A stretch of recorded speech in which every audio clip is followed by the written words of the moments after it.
Good evening. This is HJT Views on Current Affairs. Today, we will be talking on the perpetual conflict between the tax authorities and the SSC.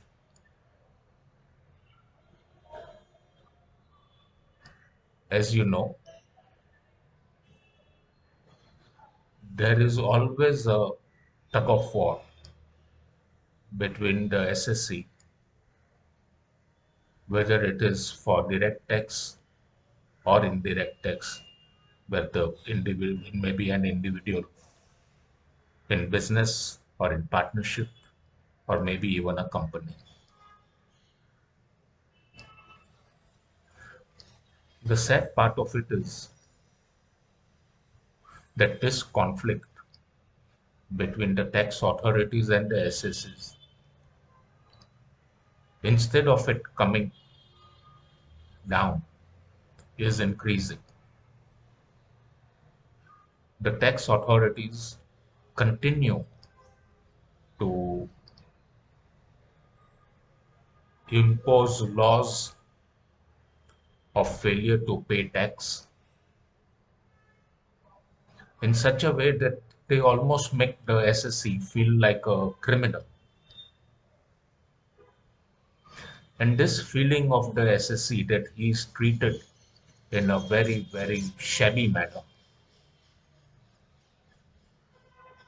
he is being made to look like as if he is out to steal tax money.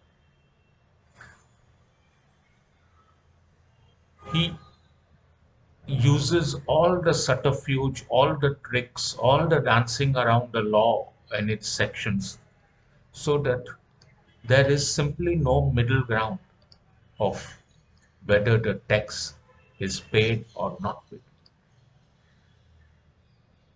In India, SSCs are certainly not the holiest of people. Yes, there is a certain percentage which wishes not to pay tax. There is a certain percentage which delays tax payment. There is a certain percentage which dances around the sections of law so far as payment is concerned. However, there is also a very large percentage of people who honestly and dutifully pay their taxes. The tax may be delayed. Tax may be delayed because of certain cash flow issues, since I'm assuming that he is a businessman.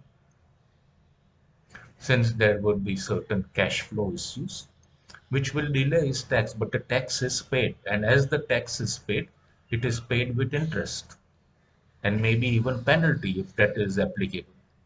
So this question of the tax authorities converting delayed payment into a criminal offense and asking executives to be who are involved or the businessmen involved into prison terms, criminal liability, etc., is so completely not required. The tax authorities have to understand that if they want the SSC to be an honest taxpayer, a certain amount of high-handedness on their end needs to go. They cannot behave as if they are the guardians of Kuber's wealth, and that therefore whatever they decide is the only way of handling this. That is not quite the way a human being works. If you keep pushing a human being, he will push back. And the pushback will come by the fact that he will say, okay, let me see what happens. I'm not going to pay the tax. Let me see what happens. And then I will handle it when that. The problem with this thinking is that it impacts the other regular, honest taxpayers. I have repeatedly heard tax authorities say that India is not an honest tax paying country. I think that is a very erroneous statement. It is a very erroneous statement. Indians pay their tax. If Indians are treated well as honest taxpayers and are complimented and are properly feted for the tax payment that they do. If you are going to act high and mighty, if you are going to use some sections of the law which you feel you are eligible to use, and you are going to harass the taxpayer, you are not going to get any support. In fact, you are spoiling matters, you are spoiling the equation, you are spoiling the environment completely. Just high handedness at the tax revenue authorities and is not going to help. What is going to help is a spirit of mutual cooperation and respect. That's the word, most important word. Respect for the taxpayer. Sadly, that is sometimes totally missing from revenue authorities. With this, I will end my talk of today. I hope you like it. If you like it, please share it with your friends, colleagues, families, group addresses, etc.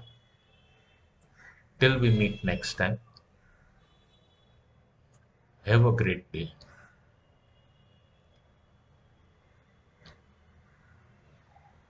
Jai Hind, Jai Maharashtra, Jai Mumbai. Bye.